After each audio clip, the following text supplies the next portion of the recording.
Welcome to Second International Culinary Hour. We're going to cover grease today. I have a couple, if you have your handouts, you can go along with me, a couple of facts and figures. First of all, if you look at the where Greece is situated, in Europe you have like pretty much three peninsulas. The Iberian, Italian, and Balkan Peninsula. So the Iberian Peninsula is like Spain, Portugal. Italian obviously is Italy. And the Balkan Peninsula is where you have like Macedonia, Albania, Bulgaria, and Greece in the southernmost tier. Now, that being said, it's in a very hot, temperate climate, and 1/5 of the whole country, the southern part of Greece in particular, is 1,400 plus islands. So that's 1/5 of it, but 4/5 of the whole country is mountainous. So when you have this high elevation and you're surrounded by a series of islands, you basically have a lot of coastline and high elevation sloping up. So it lends itself really well to sun exposure, and that's why you get a lot of the products that are produced there, olives, things like that, citrus fruits. By far, seafood is prevalent in all of their meals, only because the coastline is all over the place. You have all these islands. They usually use lamb and goat for their main source of protein other than fish, but it's usually reserved for kind of like a holidays or special functions like that, like birthdays, celebrations like that. The typical meal in Greece is going to be eaten very light breakfast, coffee, nuts, fruits. The big meal is going to occur like around 1 or 2 o'clock in the afternoon because they break with the heat of the day, especially in the agrarian part of the country outside of the urban areas. They're going to break after school lets out, business is closed, they're going to have like a meal and they're going to relax, they're going to sleep, and they're going to go back to work later on. And the big meal, like most of Europe, is going to be eaten at 10 o'clock at night. But typically they have like a snack in between, and that's going to consist of like fruit, nuts, breads, light fare. Because of the hot climate, you're not going to inundate yourself with a lot of heavy food. So if you look at your sheets here, a lot of traditions date back thousands of years. Much of the same food is eaten today. Dolmades, which are stuffed grape leaves. They take like a Chardonnay grape leaf, they'll pickle it, and they'll stuff it with like bulgur wheat or rice, currants, anything like that. Fruits, vegetables, and grains. Archestratus was 350 BC, believed to have written the first cookbook, codified a lot of things that the Greeks were doing in ancient Greece. Eastern Western traditions influenced present-day cuisine of Greece. They got nuts, honey, sesame from Persia. About 197 BC, when the Romans invaded, they got pasta and various sauces, not tomato sauces as of yet. Southern area of Greece, with the Arab influence, got spices as cumin, allspice, and cloves. Turks brought to them coffee, and potatoes and tomatoes weren't given to Greece until the discovery of the New World. After they discovered Americas, they brought that back to the country. Wheat has been cultivated for about thousands of years. They use rice prominently too. Olives, fish, chickpeas, honey, all that stuff has been around for a long time, especially in the desserts. Not typically dessert eaters, but when they do, they like it really sweet. Honey, usually honey nut, a phyllo-based pastry is considered flour, which is wheat based and water. Light breakfasts are eaten, coffee, nuts, and fruits.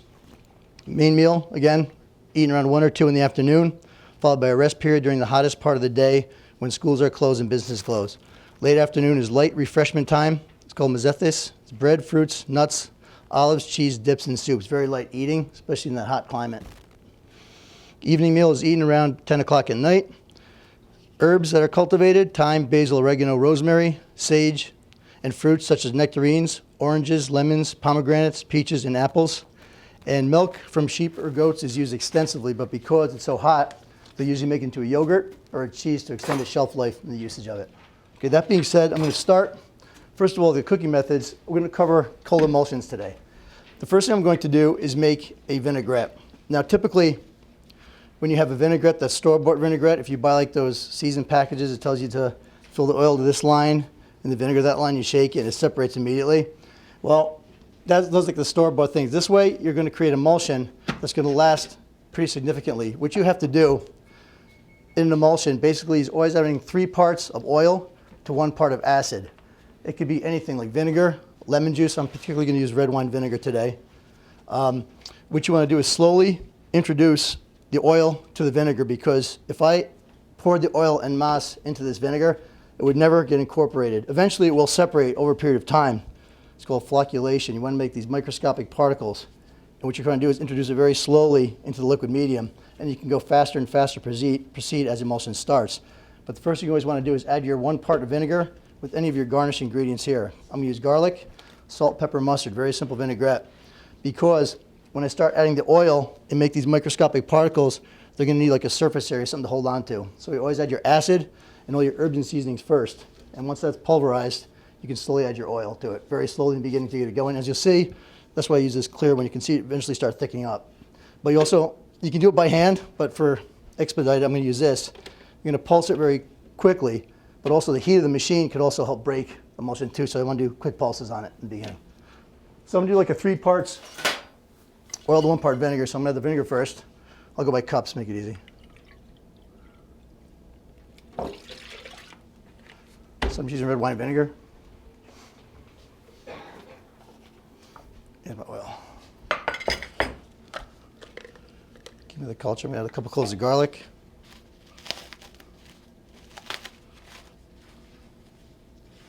Salt.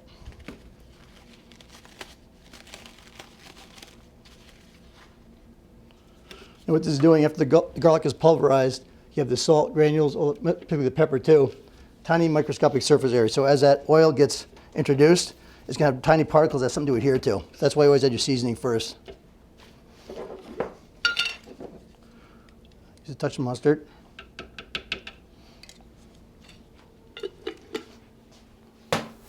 For sweetness, because obviously it's very acidic, sweet and sour always go good together. A touch of honey is always good for that syrup.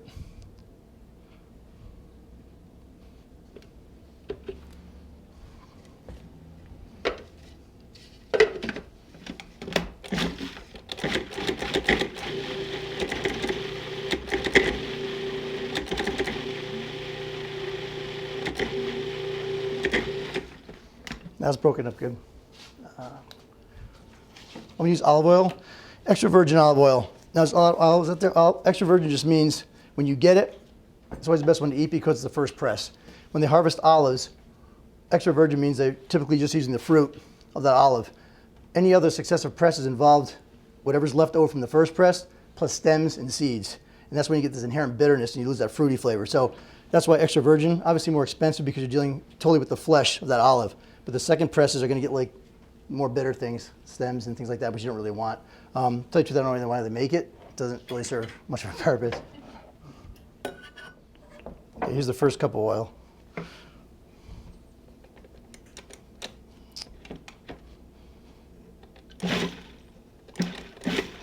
Again, I'm just doing small pulse in the beginning to get it going.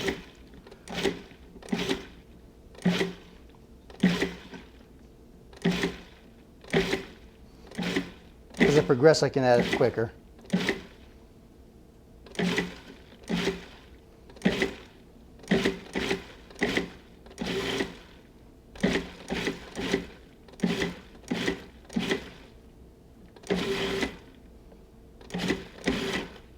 I'm kind of just watching as it pools up.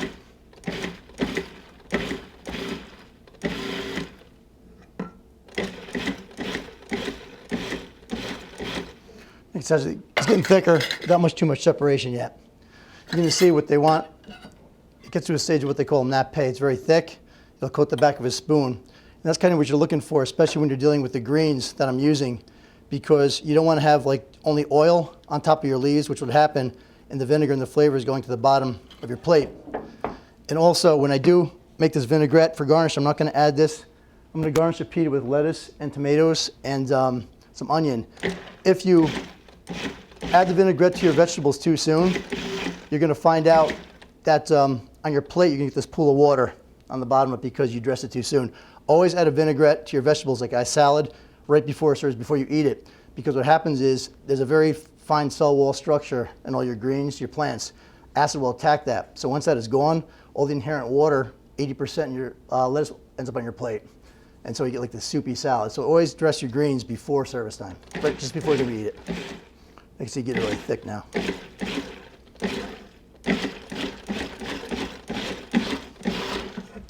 One more addition. I can see if it was like a store-bought brand, it would have been separated by now. It immediately separates. So you're dealing with you're dealing with densities. Anything like water-based, vinegar, oil, is always going to go to the bottom. Fat is always going to rise to the top. But when you emulsify it like this, it could retain its shape in your refrigerator for a good 4 or 5 hours. You don't have to shake it. There. That's done. put that aside.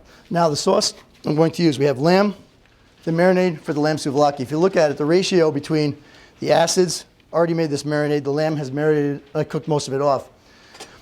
Basically 3-to-1 of oil, including your lemon juice and your red wine vinegar, to your olive oil. So the marinade was basically the same as that, with the addition of the garlic, salt, black pepper, thyme, marjoram, basil, oregano, and bay leaves. Those are herbs that are inherent in the Greek culture for the most part. Rosemary, things like mint and rosemary are very good. That's why even nowadays, kind of like a bad carryover, they use mint jelly when you have lamb, because typically in the hot climates, lamb being gamey as it is anyway, they used to use like pepper and heavy herbs like rosemary and mint to mask the flavor of the meat when it was going off, to preserve it. So when you cooked it, you didn't taste, now it's not only gamey, but it's actually going bad. So they used to marinate that. So as cultures evolved, they wanted to keep that flavor. So somehow or another, mint jelly got involved with lamb. But it's always best to use the fresh herbs. So they use like rosemary, mint, but that's a carryover basically from the culture from trying to keep the meat from going bad or hiding the smell of it going bad. Okay, tzatziki. Now here I have the sauce I'm going to use for the pita is a tzatziki sauce. I have basically Greek yogurt. I have it lined in cheesecloth, sitting for a couple hours. Tzatziki sauce is going to be very thick because I'm in addition to cucumbers too. What you want to do is take your yogurt and a cheesecloth and a strainer, and what happens is you get the cheese, kind of like the curd of the cheese, and also this liquid at the bottom that all come from the yogurt. I don't know if you can see, it's a big soupy mix. Some genius along the line took that stuff, he was involved in cheese production, added chocolate syrup to it, made yoo-hoo, and he made $1 million out of it. So that's what it is. It's like a high protein concentration, but he decided just to flavor it and sell it and bottle it, and that's how you get yoo-hoo, basically.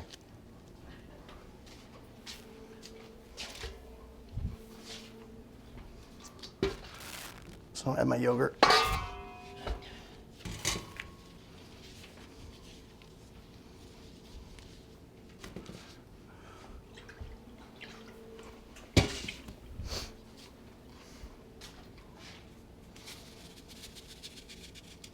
Salt.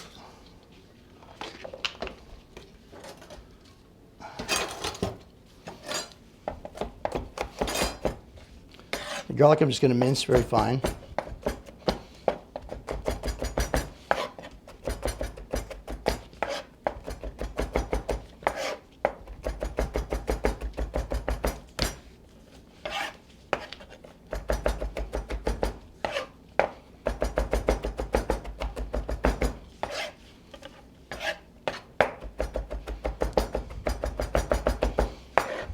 Now you're kind of looking for, you don't want like large chunks of garlic because it is a sauce.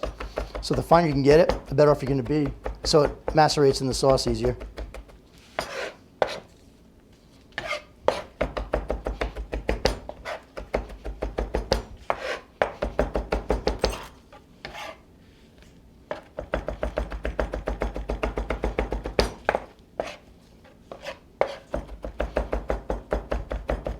The garlic,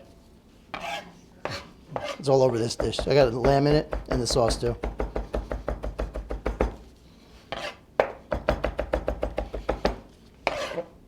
About as fine as you want it, minced. Yeah.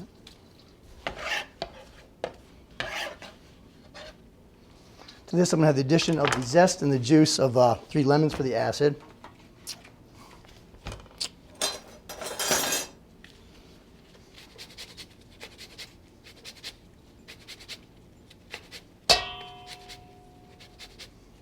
Now, when you get to the citrus, when you're adding a zest of something, when you get that white pith, you want to stop. That's where all the bitterness is.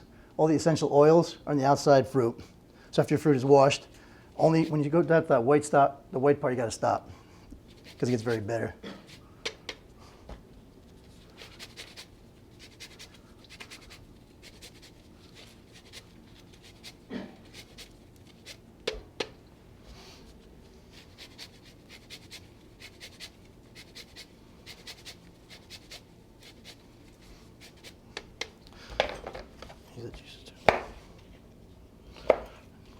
The best way to get the juice from here into there, cheesecloth always works the best. So all you gotta do is take your fruit, wrap it in here, and it'll catch all the seeds and the pulp that you don't want.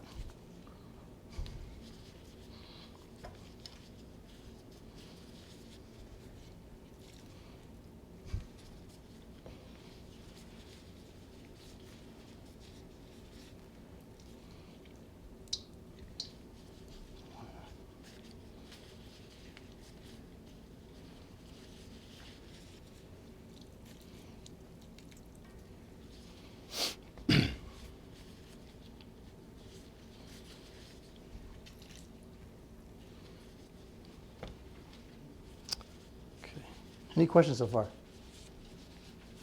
No? I have a question, Eric. Yes. How much salt did you put in? It seemed like you put quite a bit. How much salt? How much salt was added? It was 5 teaspoons to this particular. It's going to be about equivalent of 10 cups of yogurt. So basically, the recipe that you have, it's doubled for the tzatziki recipe. So for this, these are the cucumbers I had minced. Squeeze out the juice because you don't want watery sauce. Olive oil, about 5 teaspoons of that. Season it. This particular is what you want. This is fresh mint and fresh oregano mixed together, minced up. Now this is a great sauce because you're going to get the acid, and also from the yogurt, it has the acidophilus culture plus the acid from the lemons. It's going to be a great foil against the lamb because lamb, inherently fatty, very rich flavors. The meat is caramelized. So it's going to go right through the fat of that meat when you taste this on the pita.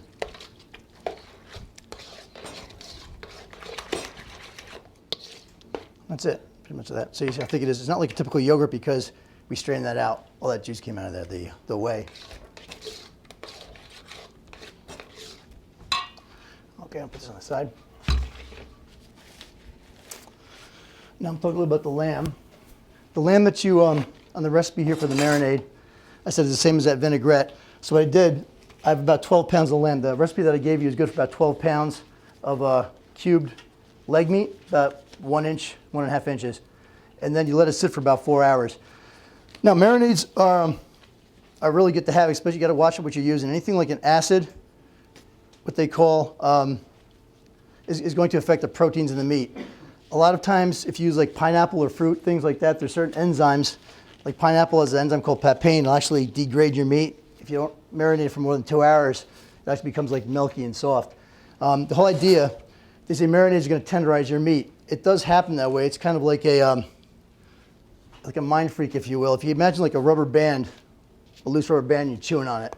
It's like really loose and you can't get through it. What the acid does actually tightens up your meat fibers. It's called shear strength. So when your teeth actually go through those meat fibers, they're actually snapping very easily. So it gives you the appearance of being tender, which actually does tighten the meat fibers up. So it's not really tenderized. You just actually activated the meat protein, so it's got really tight. So it's easier to chew. Okay. Leave my pan really hot.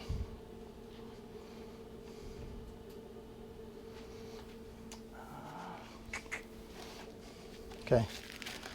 The lamb I have cubed is on skewers in the marinade. We're going to talk about a little bit what they call the Maillard reaction. Inherently in meat, if I took this lamb and poached it in a liquid medium water, it wouldn't have a good flavor. What you want to do, especially when like lean cuts of meat, tender cuts like this, you want to develop an outside crust. That has to do with what's called the Maillard reaction. What that means is inherent in every piece of meat, there's proteins, so there's amino acids. So when the heat is exposed to those amino acids, they break up.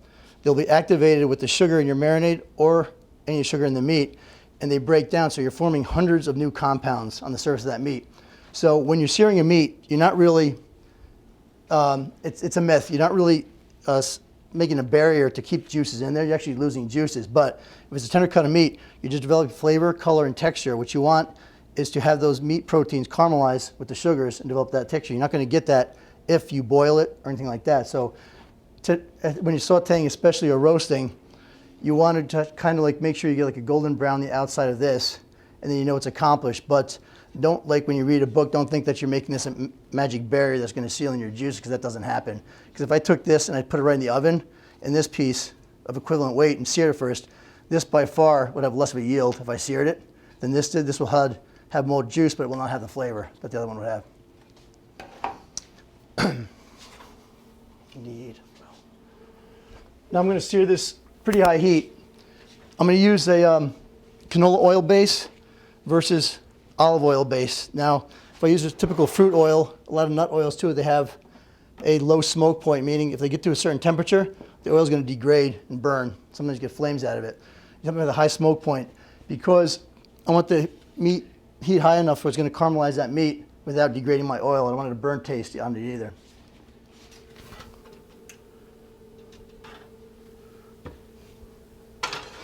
That's hot.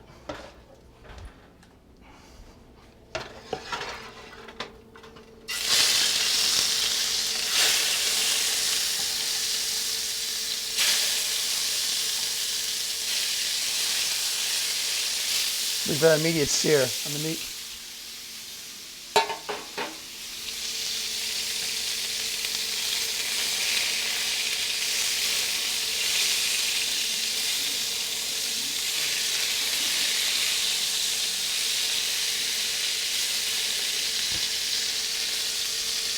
See, immediately you get that brown structure.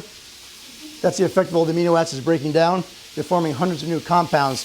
Now that being said, lamb has a different protein structure than chicken, than does fish or pork. So you have different proteins, but it's inherent, that flavor is going to be inherent to that particular meat that you're using. So lamb proteins are different than pork ones, but you still want to get that browning on there.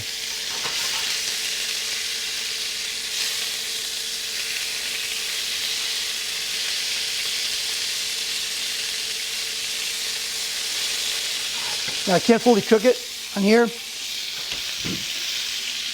so I'll finish it in like a 450-degree oven until it's done. But the outside is caramelized, so the flavor is going to be developed at that point. Now I didn't give you a recipe for pita bread. Flatbreads are common in Mediterranean culture, as is Greece. So the whole idea of this, I have different elements to this plate. You're going to have a lamb souvlaki, which is that lamb that we just cooked off, with some of the tzatziki sauce and some vegetables with feta cheese on top of the pita. And that's lamb souvlaki. Any questions? We need some help, Sam, for some serve. Any questions? Wow, easy crowd.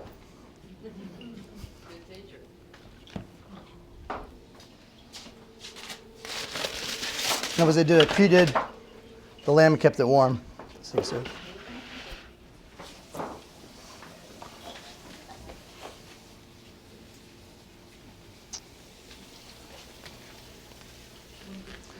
Like I said, I have the onions and celery I already did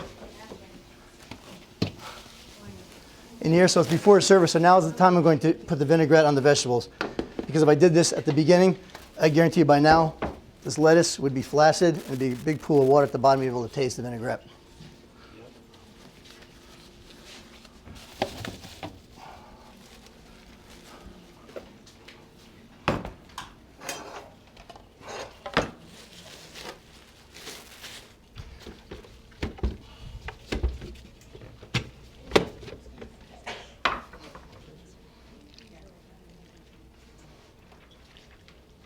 Eric, can I ask you a question? Sure. on that? Who was your biggest influence? Did somebody like inspire you to become? If you look in the back of this handout, I have an article. My grandfather was a native of Greece, and he arrived America in his teens, and he was actually a chef. Grew up in Utica. So if you're in the, my grandfather he did come after service in the Greek Navy, and he was allowed to come to America. So his first job was in Coney Island as a prep cook, and then from there he went to Utica with his brother, and they had a diner, obviously, most Greeks do, and then they split, and then he has his own restaurant. So I get he actually worked till he was 86 in the restaurant, and he only had to retire because he had arthritis. So, but he still had 20 years of retirement after that. So he's around for a while. But yeah, he passed when I was in high school. So. Did you get a chance to work with him? At his house, yeah. It was because of him I had learned all about organ meats. He'd serve like a beef tongue, and I wouldn't want to eat it because it tastes like you're kissing a cow and you taste the taste buds, and it's like, forget about it. But he got really like mad if you didn't try his stuff, so I was kind of forced to eat this stuff out of respect, but I wouldn't have it again.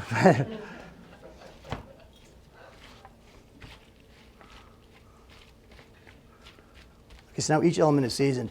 Another thing too is like anything you put on a plate, season as you go. You don't want to add like raw lettuce or raw tomatoes on something like that because you're taking away the flavor of it. Salt, you want things to taste salty, but salt will extract moisture, but also augments the flavor of what you're trying to do. You don't want to have anything salty per se, but that is the master seasoning. So anything you want to do, salt and pepper particularly, as you're adding anything to your dish. Okay. Pitas, where'd I put them? Right there.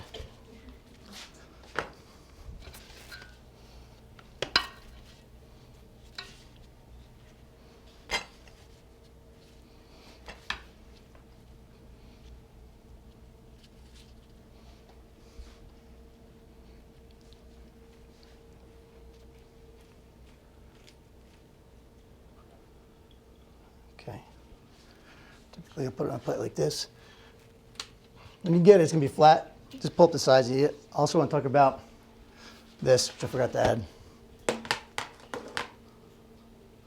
This is a goat's milk feta that's packed in brine. So it's going to be like the heavy salt. That's why I kind of like did a little bit easy on the salt for the most part, because this is going to add a lot of flavor to it. Eric, I have a question about the pita. Yeah. Is that different from naan? You know the bread naan? Yes. This is going to be, it's very similar in the fact of how it's baked.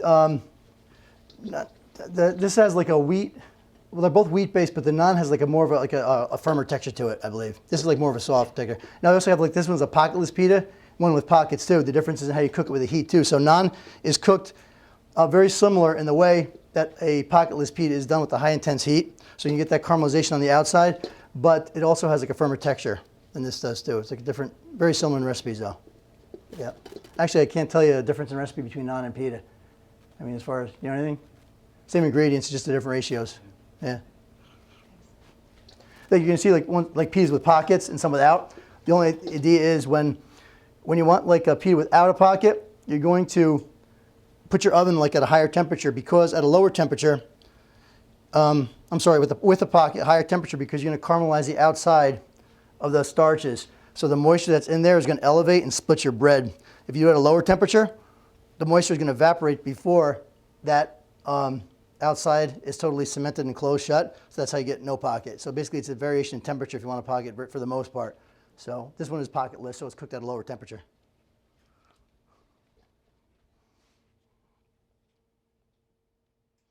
Okay, here's one.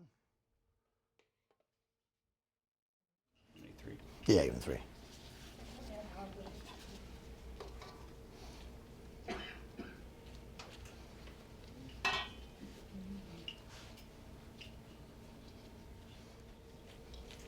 No more questions? No? All right, then what are we going to do next week? Next month? What is it? Spain. Spain? Thumbs up. Spain. Yeah? All right, great. Thanks, guys.